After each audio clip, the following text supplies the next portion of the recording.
Well, ladies and gentlemen, thank you very much indeed for joining us at Arabian Travel Market ATM. How nice it is to be at an actual live event. That's not to say there's nothing wrong with the virtual elements of things, but it's lovely to interact face to face with so many of you. And welcome also to this, the Travel Forward Theatre, live down here at the Dubai World Trade Centre, sponsored by our friends at Amadeus, for what promises to be a very informative but also entertaining hour or so of questions from the floor, as I'm sure you have plenty, and plenty of insight and information on one of those, the most sought after and much anticipated events, not just here in the UAE, not just here in the region, but worldwide in 2021. And certainly, who knows that we need an event or two in 2021. Bit of housekeeping for you before we move on with the presentation. As I mentioned, you're in the Travel Forward Theatre.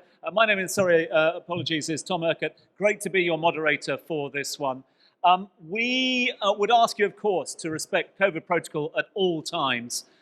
All of the area has been sanitized before the event itself.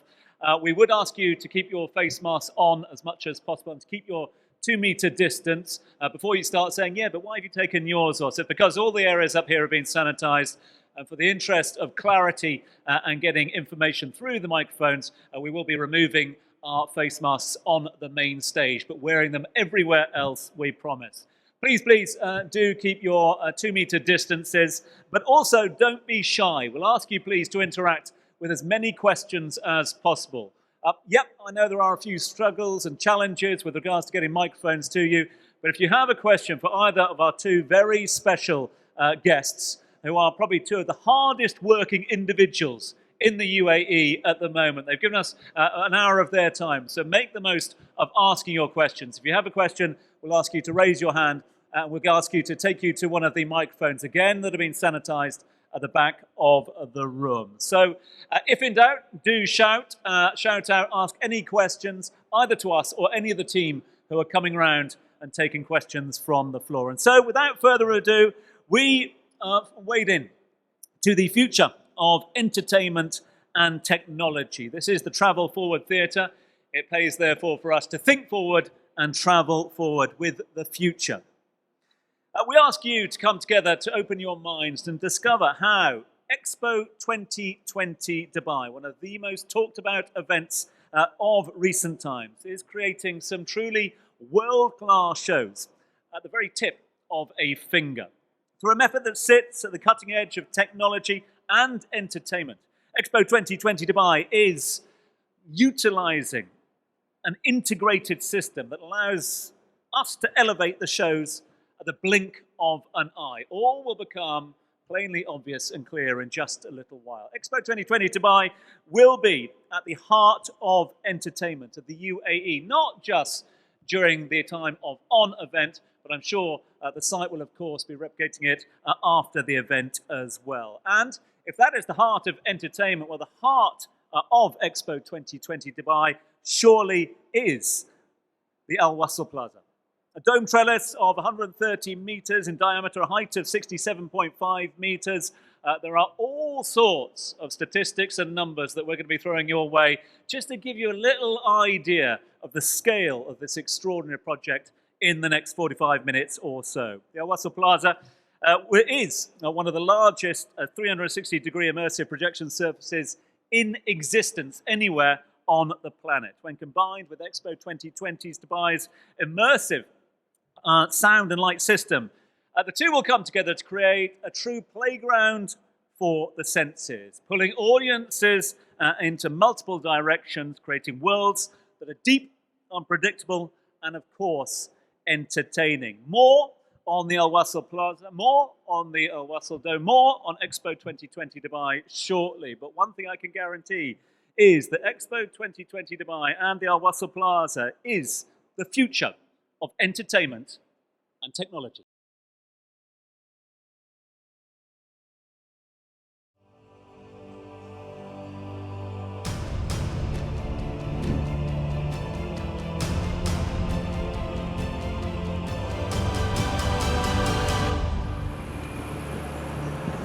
Al Wasl is not like any other building on site. She is the heart of the site.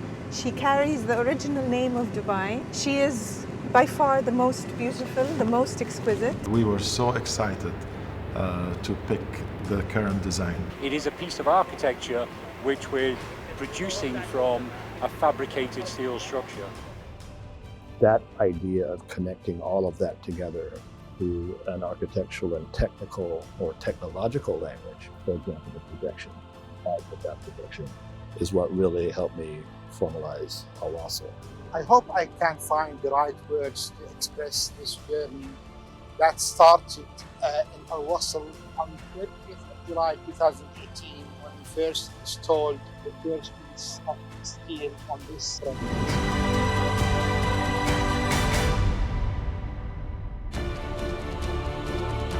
The debate I had was, don't tell me she'll be able to do this. Immersive projection, intense audio visual, an experience of a lifetime, if it cannot technically actually happen.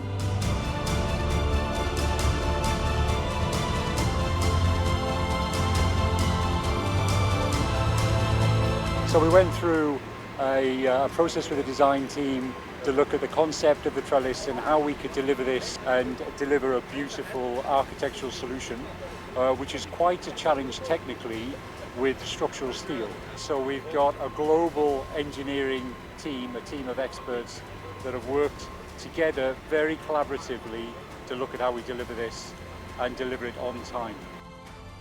The challenge is several challenges. The most important ones is how to make sure the movement of every single element in the crowning process happens smoothly and as per plans.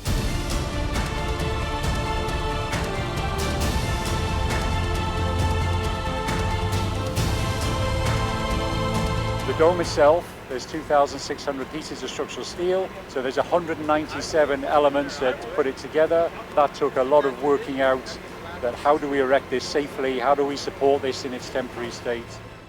We faced one of the problems that we have accounted for during the lifting process, which we lost one of the jacks. We have 18 jacks across to lift this structure.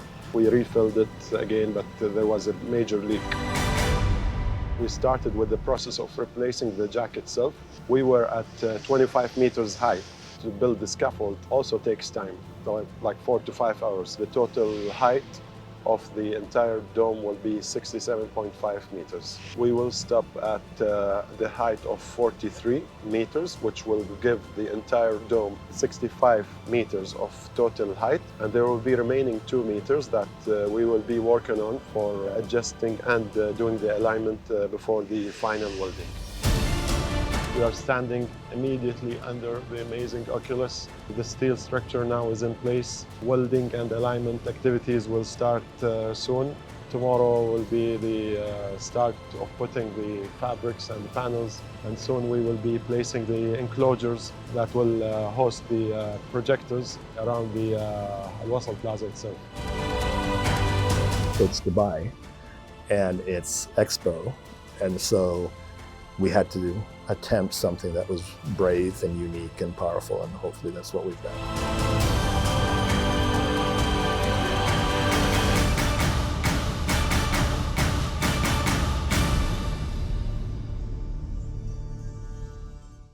Yeah, agreed. A truly extraordinary feat of engineering, which will become, of course, a home of some truly extraordinary productions moving forward. Now, I know what you're going to say. Here we are talking technology, talking the future. A few technical hitches before things, but we got there in the end. So big thanks to our technical team for sorting that one out. Okay, time now to get our guest speakers up on stage to answer my questions and more specifically yours as well. We start with somebody who has been working in creative arts and developing creative projects throughout her entire career. She's been working creative production, initially for Blue Sky Department at Walt Disney, over in Los Angeles, more recently here in the United Arab Emirates, and of course, most lately at Expo 2020 Dubai. She is responsible for developing creative programming for our Wasl Plaza as you saw, the iconic centerpiece of Expo 2020 Dubai, from concept to narrative to immersive experiences and much, much more across the Expo site. She is the Executive Creative Director at Expo 2020 Dubai. Please welcome to the stage, Amna Abul.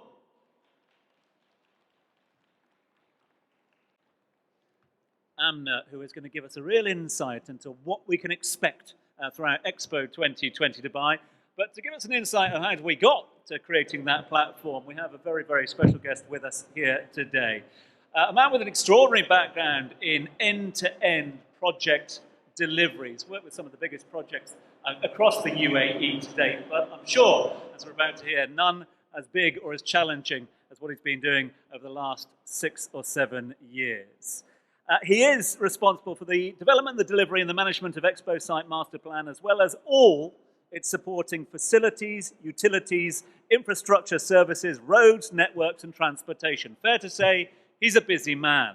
His role also involves managing the sustainability of the site as well, and coordinating with key government entities and stakeholders to the final design and construction of the site master plan. You saw him there in the video talking proudly of one of his latest creations. Great to have him with us here today to answer your questions. Please welcome the Chief Development and Delivery Officer at Expo 2020 Dubai UAE, Ahmed Al-Khatib.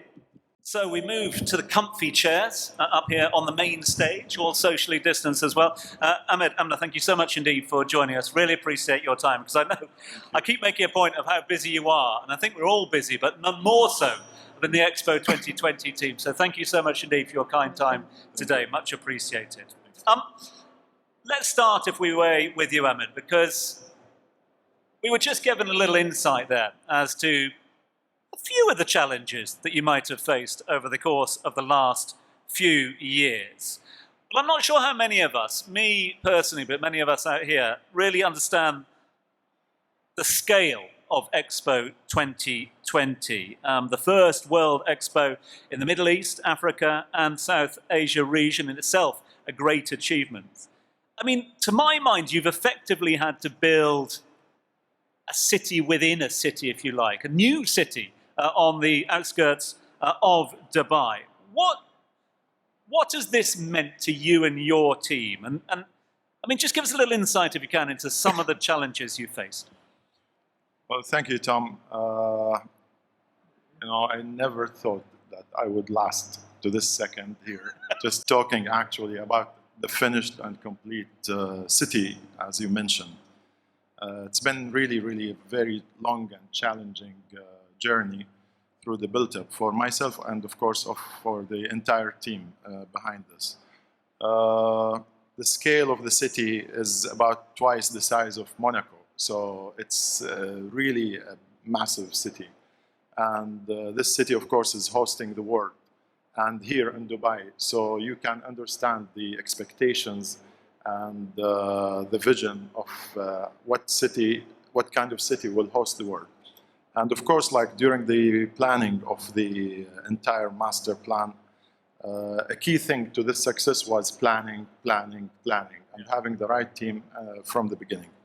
And if you look at the time scale, we actually finished in less than 5 years a city of this scale. The entire size of the expo is about 5 square kilometers, and the event area is about 3 square kilometers.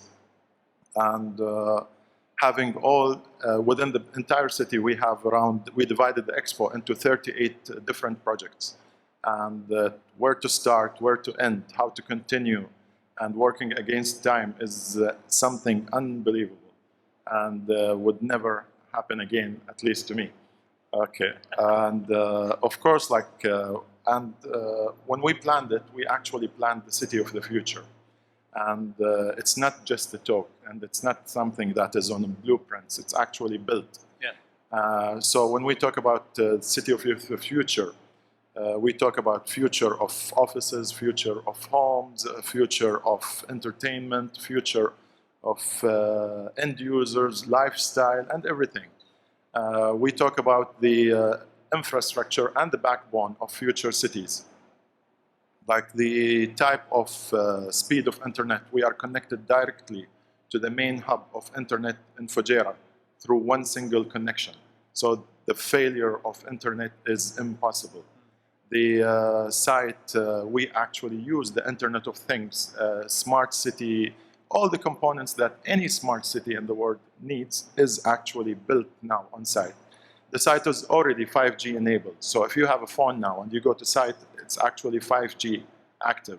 So, and again, the scale of the sustainability components that we actually believed in it since day one. And we actually had it in all of our activities in terms of design, in terms of construction, in terms of the event operation, and also the future dismantling of temporary buildings. We had really high standards and KPIs. We had more than 40 KPIs in relation to sustainability that were monitored closely. We gave them to our consultants, contractors, and we had like a third-party monitoring agency to monitor all those KPIs. And recently we got awarded 8 sequel awards in relation to 8 different projects across the expo. This is like a really high standard award that was never done in the region for our infrastructure and our scale of sustainability across the entire expo. All of our buildings are LEED Gold as minimal design. And we have platinum also classifications. I can talk for years about what we have done as an entire team, because we all had like really, there's no single staff in Expo that is not passionate about what they're doing. Yeah. And it came natural because everybody like, the dream was totally open to dream and to actually achieve and make it happen.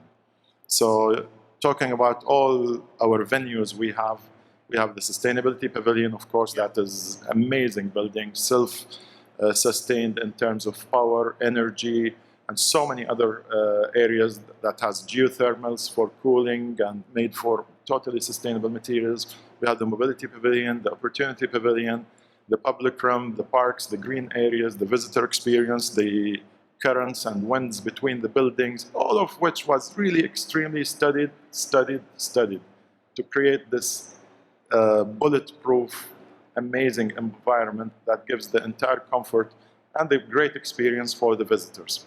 And being here like at ATM is something important because this is like a main gate to the entire world for the most important event, I would say, in the world that will happen this year is hosting the entire world under one umbrella in Dubai. This is something that we are really excited about, and we are so ready with so many things that my colleague Amna, she will surprise everybody now, and but I'm sure she will just say 1% because she's not allowed to say about everything else. So now focusing about the subject of the day, which is Al-Wasl. Of course, like we went through, it's the main central area of Al-Wasl. It's located in the center of the master plan. And to be honest, like we really didn't know what to have in Al-Wasl. We promised the world that this will be the central area that will host the opening, closing ceremonies, and all the beautiful activities, but actually we didn't know what exactly we wanted to do. And at some stage, the diameter of Al-Wasl was 200 meters. And then through the master plans and the challenges, we realized it's a massive area and we need to make it more to humane in terms of scale. So we reduced the size to 150 meters, building to building. And then Al-Wasl, of course, it's 130 meters. So we engaged with the 3 famous architects and artists. We wanted different school of thoughts. So we engaged with one artist from New York. He does like more of sculptures and beautiful things. And we also got engaged with an architect from Denmark. And again, someone from the US, from Chicago, to Adrian Smith Gordon-Gill. And we had a little competition. And the beautiful thing that none of them knew that they were in competition. And at the end result, like we presented this, we discussed this. The objective of the competition is how to come up with something that creates value for the surrounding city of Expo, of District 2020, as well as like, which was a very hard question, what Dubai is missing? Yeah. So it's a very hard question that we actually wanted to find out. And then we came up, of course, the successful design was by Adrian Smith Gordon-Gill, who are also the architect for Burj Khalifa at the same time. And the idea of Al-Wasl, it's like 360 degree. I hate to call it venue, and I'm sure Amna hates to call it venue because it's more of an immersive experience. Yeah. That has, you know, it works on, of course, like sound system, immersive sound systems, not surrounding sound systems, amazing projection technology. It starts actually from underground. Underground, we have all the necessary servicing from green rooms, from services, servicing trucks, from hydraulic stages, from access to performers, from underground and coming in the middle of Al-Wasl. We had more than 17 countries involved in the construction of Al-Wasl. Nice.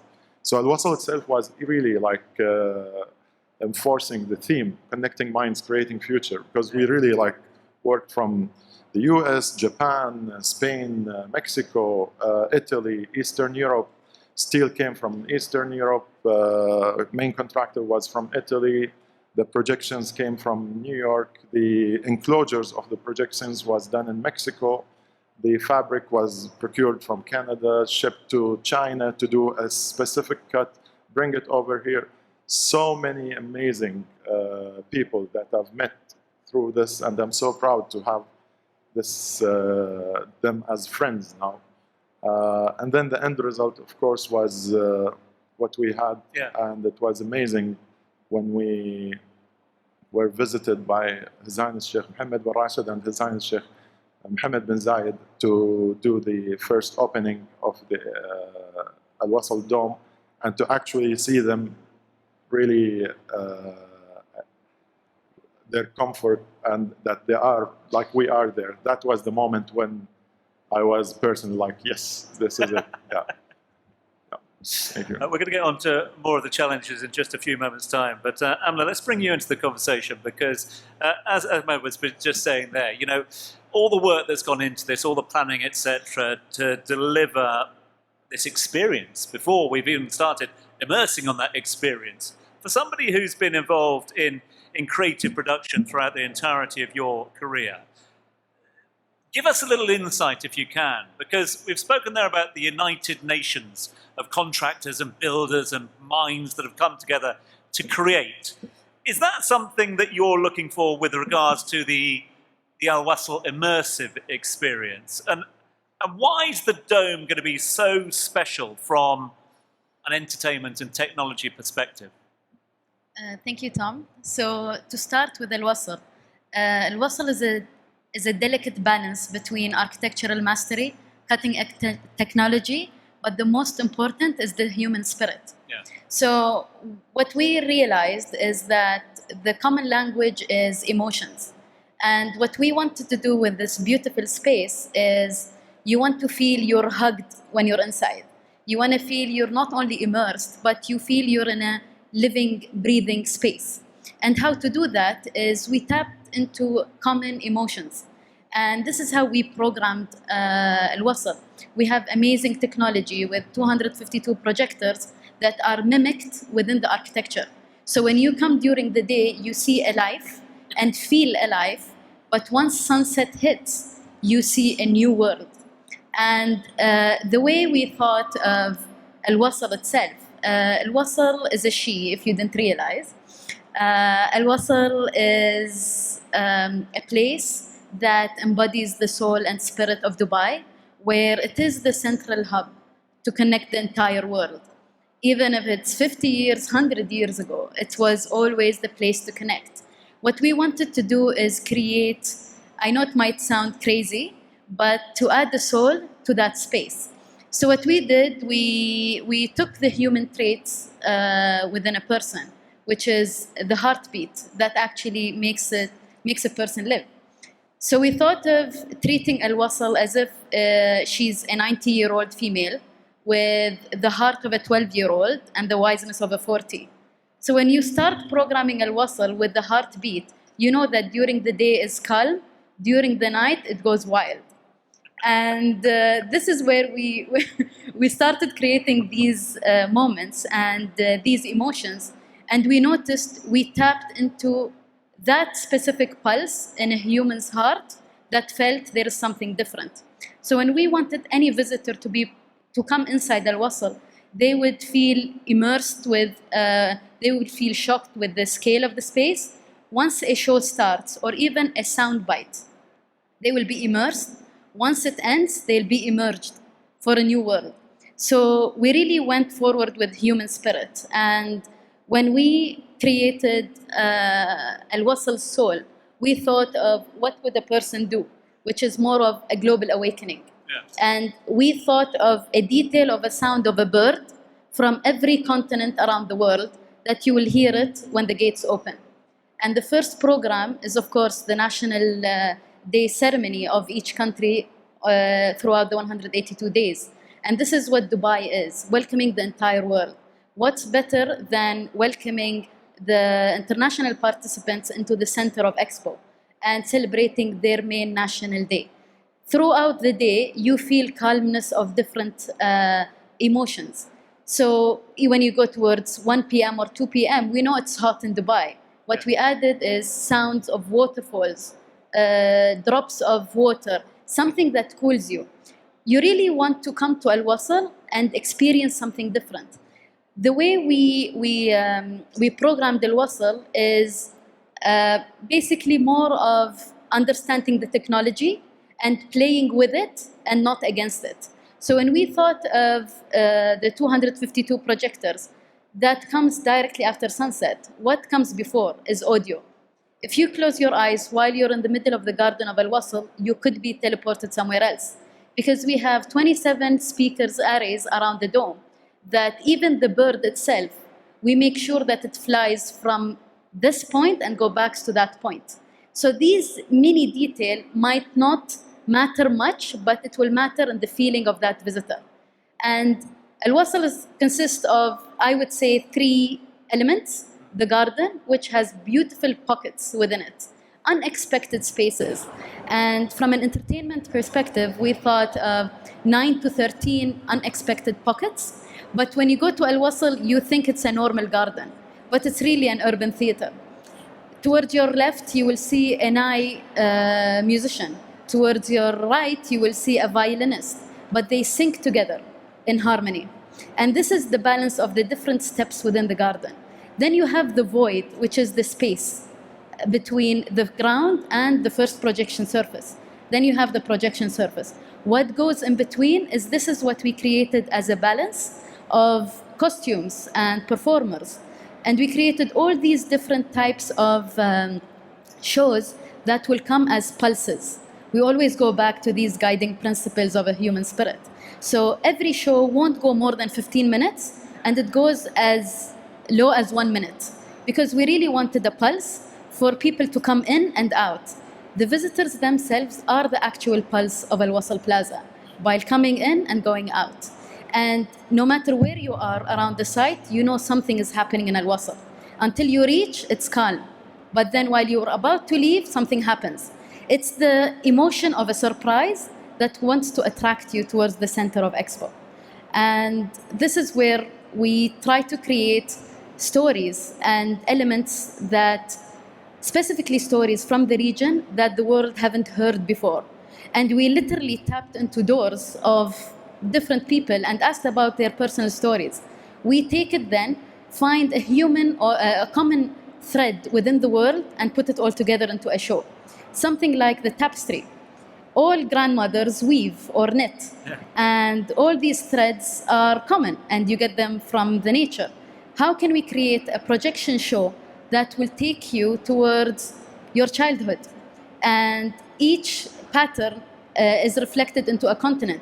While you look up to the dome, you see Al-Wasl as if it's a female knitting a cloth. Like these kind of detail that you might feel that it took you back in time, yet you will know that the person beside you, you share the common thing between them. And this is what we try to create from a program perspective within Al-Wasl.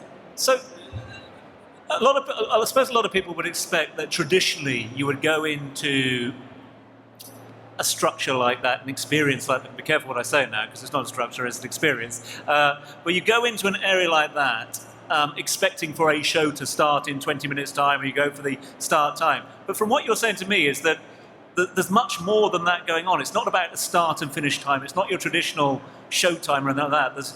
There's always something going on immersively around you. Is that correct? Yes, because basically the way we created the shows within Al-Wasl is the visitor is part of the show. Okay. And this is the main thing. If you want to watch a theater, we have other venues that cater for a seat and you look forward. What's different with Al-Wasl is organic. And it's an urban theater, unexpected pockets, unexpected spaces.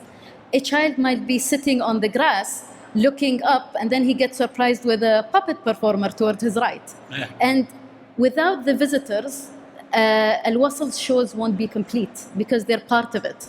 And the best part of these shows is the performers move organically. It's not like they're properly standing in a row or this is their spot.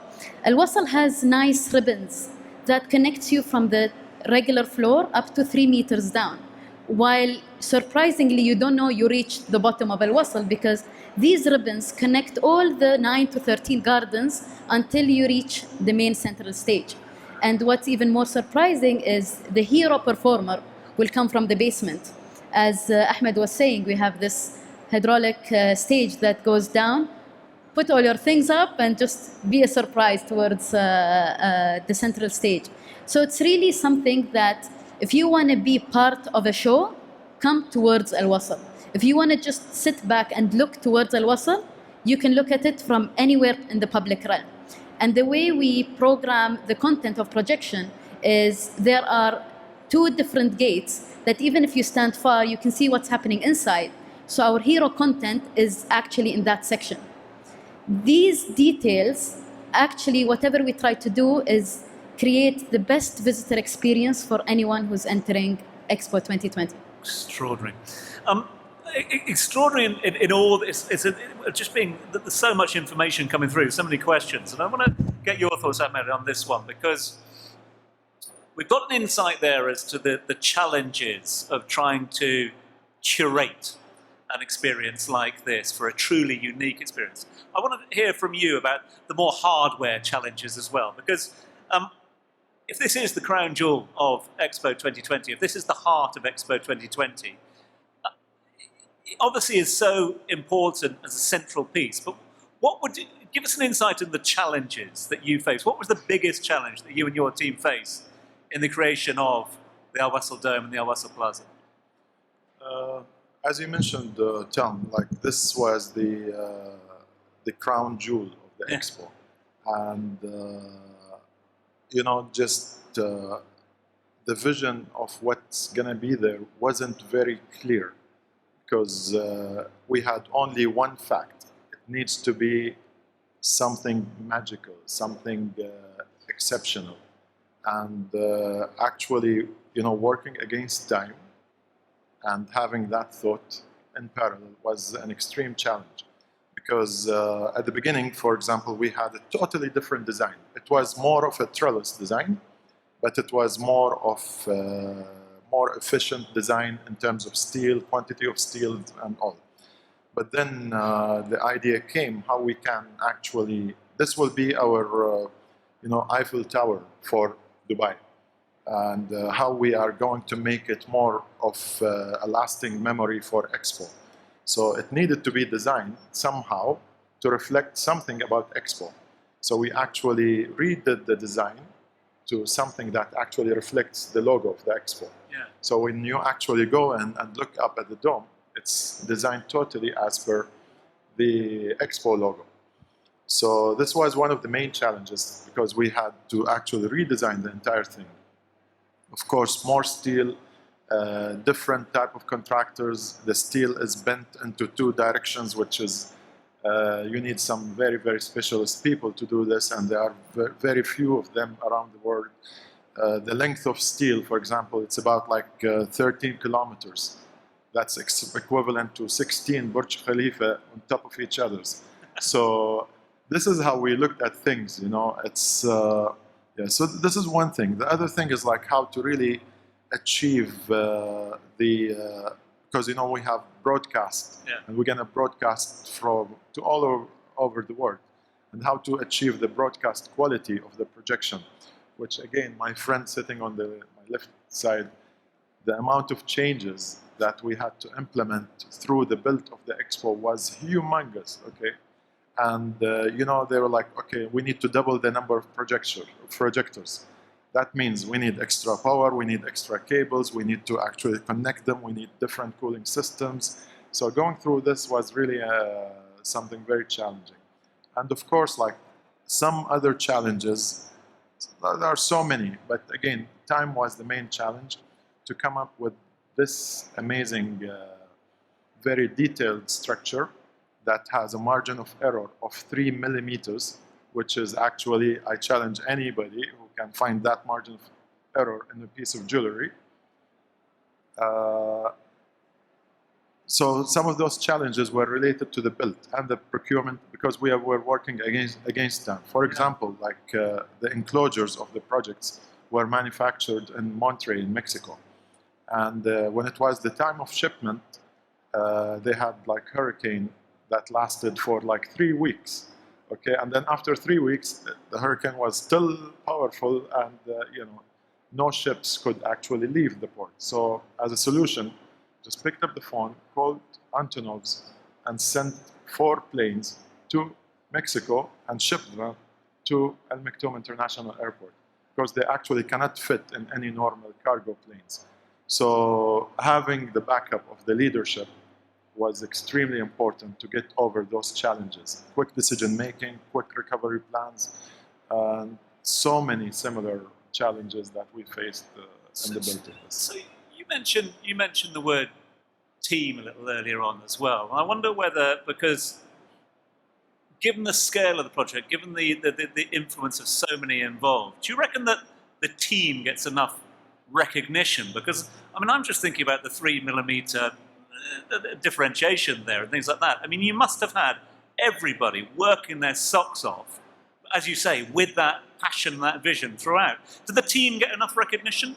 Of course, like my team is my family, and you know, believe it or not, like I speak to all of them across like on daily basis, and again, it's like you need to really be close to them every time, you know, because if you think you have pressure, I'm sure they have all the pressure from you and from your management.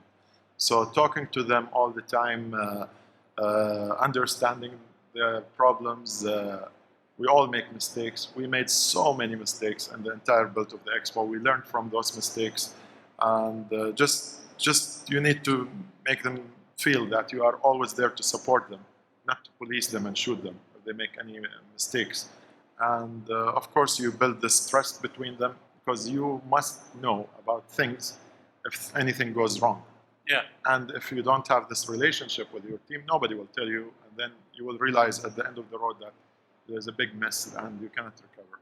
So the team we have is like really, I call them the A-team, and I think they can do anything in the world after going through all the challenges here. They deserve a good rest after, that's for sure. In terms of, I love that fact you're saying about learning from mistakes as well, and learning from things that go wrong, but not allowing that to sort of to stand in your way. I just want to ask you, Amna, if I can, about similar question about the challenges herein, because again, from what your experience, what you're explaining to us, or certainly illustrating with regards to the space that's been handed over to you, that must have come with its own challenges to you, not just engineering-wise, but production-wise as well. Again, were there sort of mistakes made along the way that you've been able to learn from and move forward?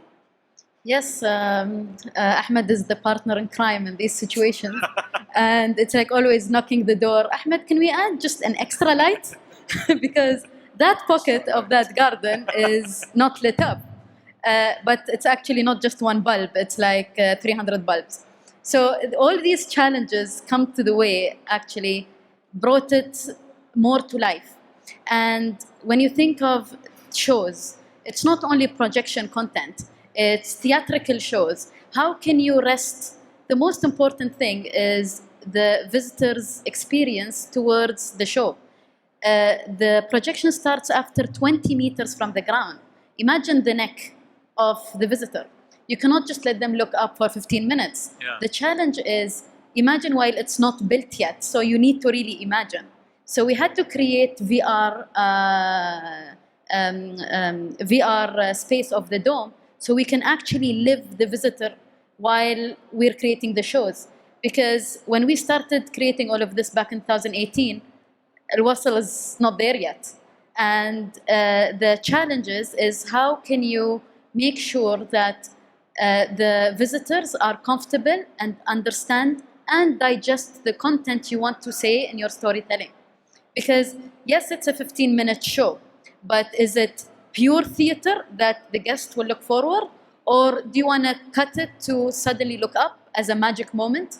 Do you want them? You don't want them to get bored, or you just want to play with the emotion of that visitor. Our main challenge is, until today, is the content that will be played in the dome. It's not any surface, and the resolution that you will play in the dome, to have it as crisp as possible, 10 times 8K.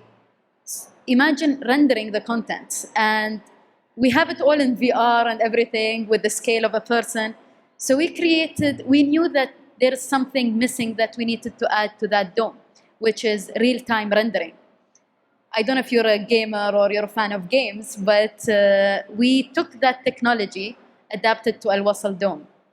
In that way, if we have emergency evacuation, we have a sudden full capacity, we turn it to this real-time render.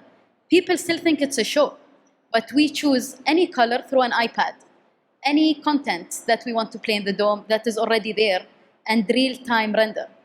In that way, we reduce the capacity of the storage, and we can have n number of content as much as we can all night for 182 days and beyond. We have 76,620 minutes of bespoke featured content that the world has never seen before. Of course, it will be repeated, but from a storytelling, from elements, from understanding the structure and creating animation and content within the respect of that. The one thing that was a bit challenging is how can you convince people that this is not a 360 screen? It's architectural mapping. How can you beautify this content into storytelling? So this new technology, which we already tested and it works perfectly, is the real-time render. So now, confidently, we can say you can always have shows in Al Wasl, no matter any time, and anytime through the night, of course, because projection starts after sunset. But there will be no struggle about rendering or thinking of waiting for a while till you upload the content. And this is where we say you can create content with a blink of an eye in Al Wasl Plaza. To that end, and just picking up on that, is it fair, therefore, to say, given the scale of the canvas on which you are painting at the moment, Amna, and given the scale of the project as a whole, are you setting new industry standards with what you are doing at the moment and will be doing for the world come October the 1st? Yes, actually, and especially with this technology, it was never done before in this big space. And even the core creators of that system were a little bit scared in the beginning, and they loved the challenge. And they're even more proud than us to even try to crack that code. I think people will feel this difference when they step into the arches of Al Wasl. And what we try to do is not only front-facing content for visitors, even the back of house. Al Wasl is a space that doesn't have a back of house. Anything you would do as performer, you need to be on action as long as you're in that garden. You don't have like a normal theater. So everything you would do, everything you would see is something you live at that moment. And what we try to do is, again, not only front-facing elements, even the back of house, production. This is the first time Expo happens in this region. And it's not only about, we're happy to welcome people to take them through the journey we took and the challenges. And as Ahmed said, the team spirit. Yeah. Everyone wants to do something. Everyone wants to place a mark in this production. Whatever we're doing back of house is something that we are documenting for legacy and later on. How did we reach to that extent? How did we reach to this idea of real-time render? How did we reach all these challenges? We had challenges to create content in 9 days for a big visit, let's say. With this dome, it was never possible because the normal computers will take 24 frames is 1 second of content. Imagine with this dome, you need a month for 1 second. Actually, for 1 frame, maybe. So this is where the challenges came. And now, overnight, we turn content beautifully. Software are going to get a lot of the plaudits come October the 1st, Ahmed. But before then, I want to put the same question to you as well. You talked there about the number of nationalities, the number of workers, the brains trust you brought to bear on this, on the Wasl Plaza, the Wasl Dome itself. Have you set new industry standards with what you've achieved and done to date as well with this project? I'm sorry, can you... Just in terms of what's been achieved, I wonder whether there's new building techniques, new building structures that you brought to bear that the rest of the world will look at now and maybe take forward as a canvas to work from again. Yeah, of course, like talking about the region and the construction industry in the region and what we have done in Expo, it's something like I'll give you an example. For example, the roads in the Expo, the simplest example, 30% of the asphalt mix of the roads comes from recycled tires. So actually, we used to export those tires to some countries, without mentioning names, and the countries were using it in so many ways to recycle it. But we came up with this, of course, like by talking to the experts on how we can, make more sustainability into everything we build. And one of the built areas, of course, were the roads. So 30% of the road is actually mix comes from recycled tires. And we were approached by so many people from the country and from outside the country asking us how we did it. They took those ideas and actually are implementing them in their roadworks. Another example, we have diverted in 2019 more than 300,000 tons from construction waste away from landfill through recycling, reusing of those materials, and this is something huge in this region to actually do that type of scale. In terms of water consumption and the concrete that we are using, we are 30% less than any business as usual across the region. There are so many ways that we learn, and of course I learn every day something new on site, whether it's something related to hard construction or soft skills. It's like, it's very extremely interesting. But it's fair to say that the process of building the dome, the plaza, has informed building practices for the wider world that people might take forward for future projects. I would say it's on a personal level, it really magnified the importance of planning at the very, very beginning. Right. It's to spend so much time on planning. Okay, yes, you don't have time, but planning is actually something that is extremely important. We spent a mobilization period, we call it, for around 6 to 8 months that we actually planned logistics, planned which project goes first, in and outs. We planned the processes, procedures, governance. You have to step on the right foot. Otherwise, you will keep rolling the entire journey. So you need, planning was extremely important. And again, picking the right team is something extremely important. And getting rid of low performers at the very, very early stage is very important. And of course, like maintaining the close relationship with individuals, okay, not only with the head of the teams, no, with individuals is extremely important. So they have the comfort, and also they work for reasons. They see their objectives, they see the support of their team. So this is also extremely important. And when I talk about like individuals, it's also the workers on site. We have so much, we have done so many activities for them, so many initiatives for them. For example, of course, like we have our own hospital on site to take care of them. Our worker welfare standards are much higher than actually what's around any business as usual. We monitor their health on a regular basis.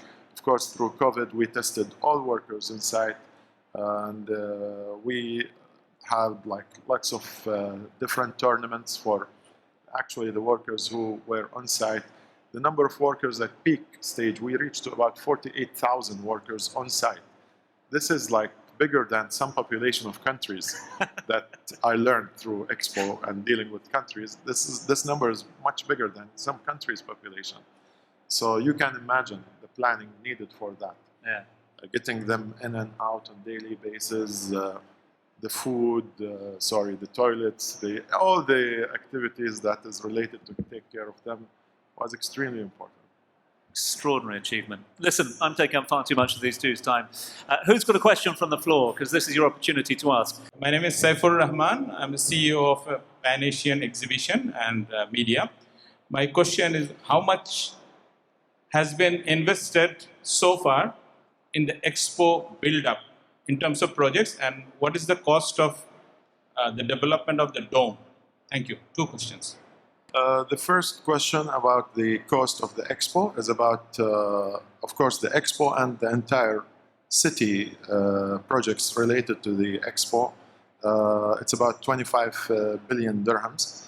And this is in terms of the build of the Expo and also the city accelerated plans that were always there, but Expo was the reason to bring them forward. This includes the metro, this includes the Dubai municipality, a huge tunnel that go for the drainage and waste, and so many other items.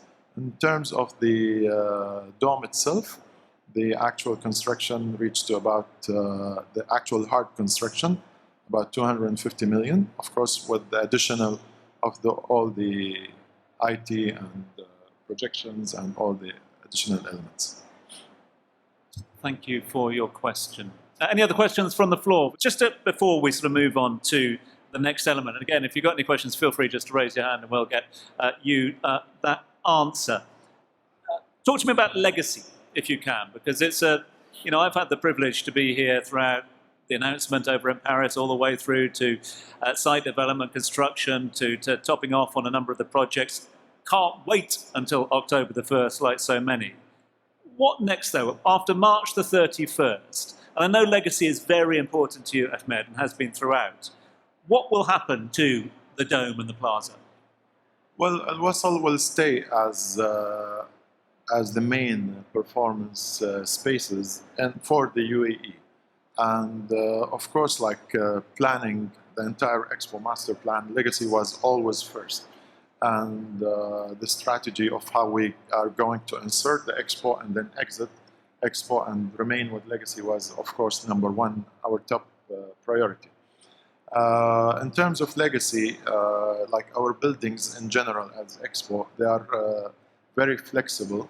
Of course, we planned everything like 7 years ago when we put the plans together, and it was always hard to predict the future of what will be the real estate demand in terms of different the uses of buildings. So we maintained that flexibility into our buildings.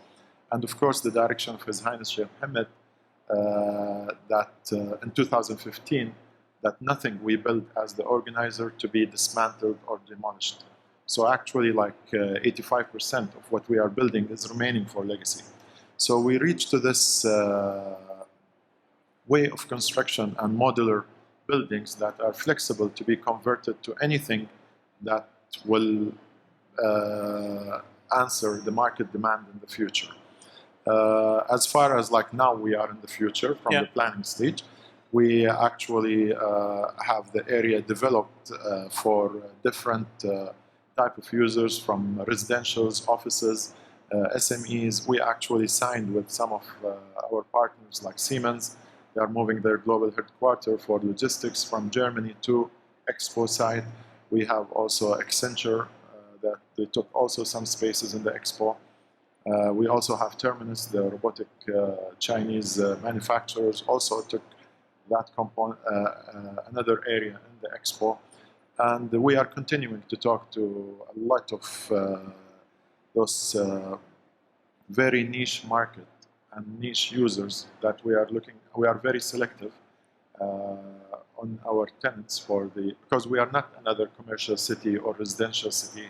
As I mentioned earlier, this is something, it's like actually the first city of the future that is actually built. Yeah. So, and we have a lot of interests from different big players across the world. And talking as another comprehensive city, of course, like we built 45,000 square meters of exhibition halls of Dubai World Trade Center there on Expo. So that location will be the future location of Dubai World Trade Center exhibition halls, as well as we have our own metro station, we have a shopping mall, we have residential towers. So it's a very full, we have a lot of entertainment across, of course, the Expo, a lot of parks, a lot of smart mobility.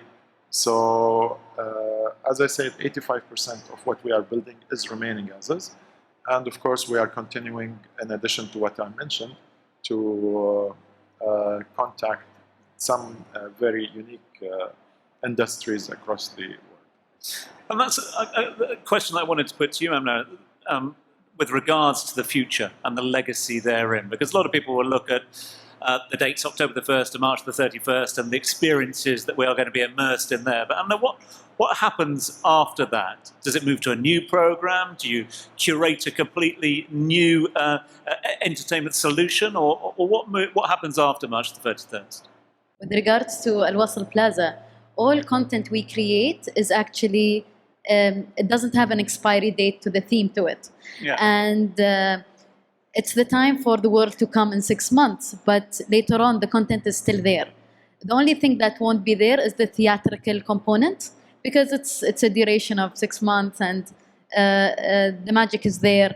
But from a content perspective and the more immersive audio, it will always be there. And from a refresh of content, we created content as a team. And the team who are creating the content in the dome are a small team.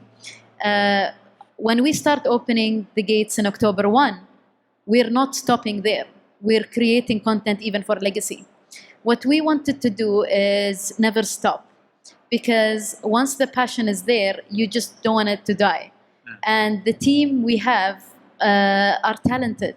And this is the time where we might get inspired by a performance or by a country during event time. Why not create content for November? So we have that gap of flexibility of introducing new content within the 6 months. We always say, if Al-Wasl was a book, the opening ceremony will be the cover page, the closing ceremony will be the last page. And what comes in between is 182 chapters of untold stories by the visitors. And it's more of playing around with content that the content never stops. I personally can't wait. Just let us know where you're asking questions. Over to you. Yes. Congratulations so far on all your achievements, and we are looking forward to obviously visit you on October 1st. Just my question was, how much challenges, extra challenges were thrown to you when obviously the COVID pandemic hit, which was obviously not the case when the initial planning stages were? And did you have to make many more changes to your initial programs or structures of buildings in order to make sure this is obviously a safe event where everyone is welcome from all over the world. Thank you. So, as I mentioned, earlier, planning was extremely important at the beginning, and of course, we put everything possible of risks that we might face in the future, but unfortunately, COVID wasn't one of them. However, in around I would say March 2019, this was when the beginning of the, sorry, was it March 2020?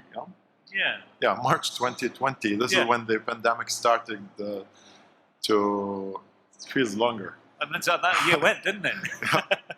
So this is where, of course, COVID started, and then towards April, May, this is when we started actually feeling the challenges, reaching to the construction activities. Of course, so many reasons were there. Main reasons were airports shutting down, movement of people was very, very restricted. Dealing with COVID, with cases, there was no clear protocol. Some people saying 1 week, some people saying, okay, quarantine, some people saying. So we actually had a special team working specifically on Expo project by so many different authorities, from health department, from police, from emergency, on how we deal with all cases. We had to stop so many different areas of the project because, of course, the positive cases and how we deal with it. So I would say around it took us around 3 months to actually learn and develop a protocol on how we can live with the situation, and we continue construction. As far as our plans in terms of construction, we never slowed down. Of course, the slowing down was due to COVID because, of course, the health and safety of all the workers on site is extremely important. We had a hospital on site. We tested all of our workers. And then we continued to work with that.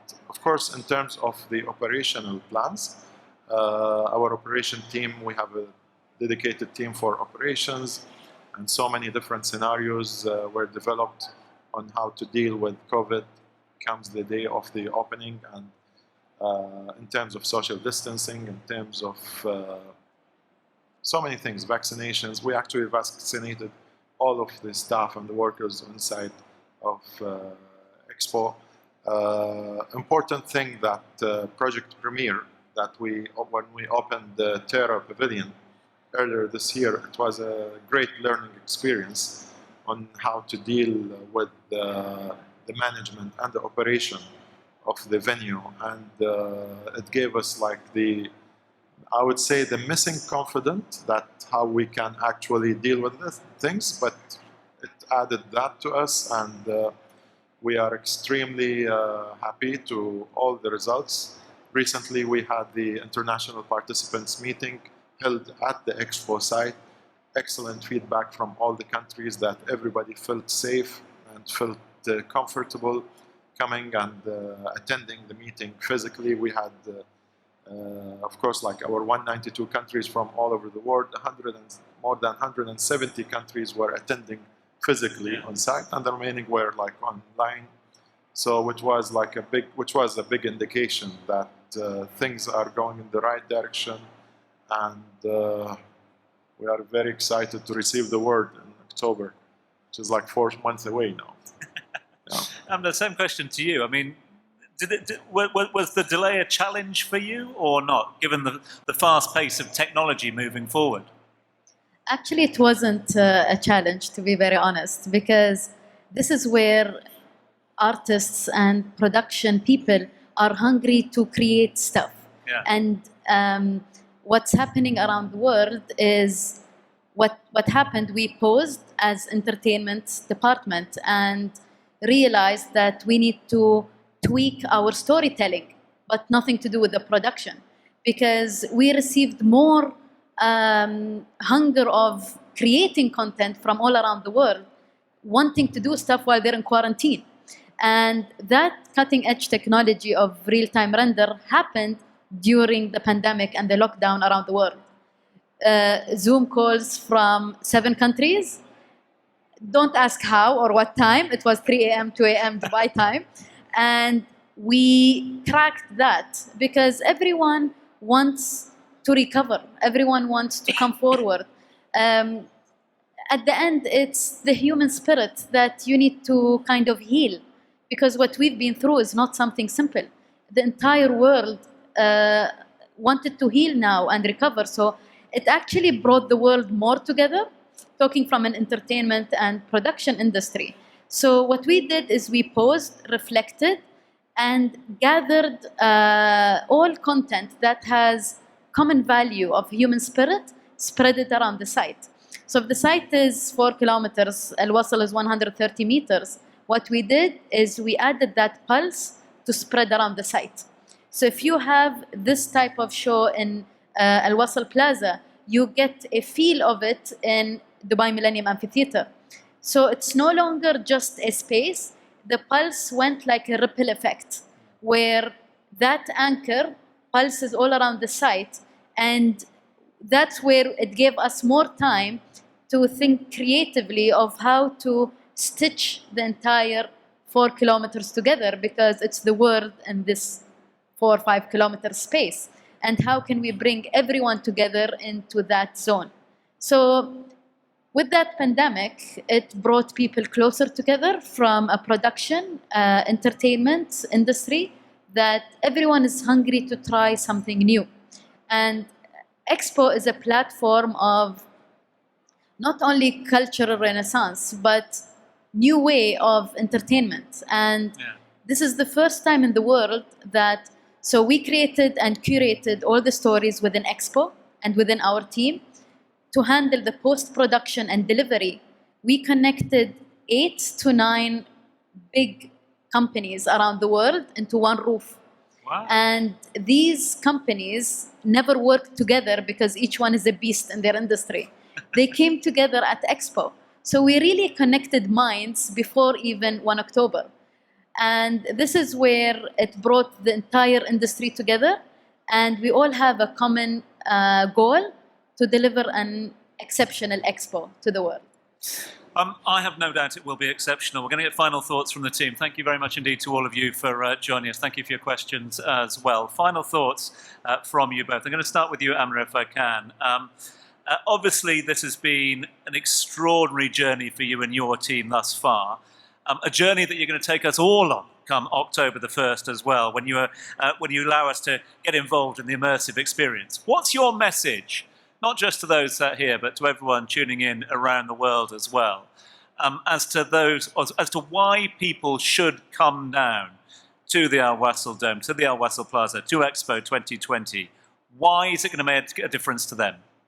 I think it's time for people to heal and to move forward with a positive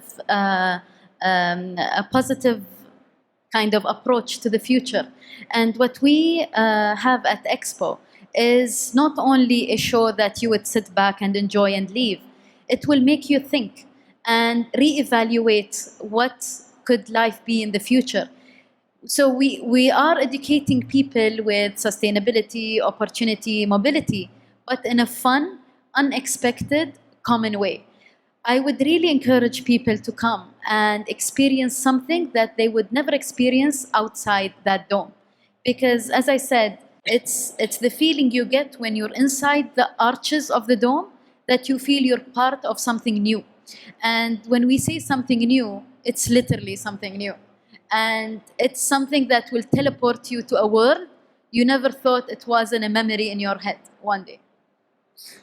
And to you, Ahmed, to a man who's got so much experience, whether it be Dubai Airport Tunnel, Dubai Healthcare City, the infrastructure there, Palm Jumeirah, roads on and off, some of the huge projects that you've been involved with in the infrastructure and the foundations of this extraordinary city. Was this the most rewarding? Was this the most challenging? And why should we come down? I think it has 10 different, the most. So at least, it's like, of course, like the most, I'm the most privileged, of course, like to be leading the construction and the delivery of the site. And of course, like this is the physical part of the thing. And of course, like it's building the expo and building the future city.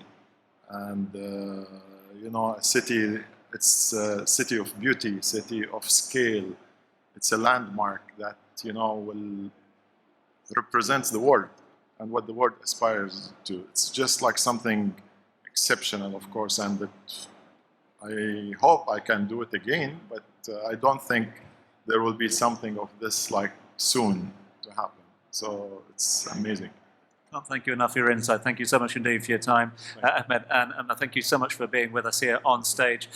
Thank you to all of you as well for your patience, and I suppose the final word is we'll see you down there. October the 1st, gates will open. They'll be there, that's for sure. Please put your hands together for our very special guests, Alba Hall and Ahmed Al-Khatib. Thank you very much indeed. Thank you, Tom.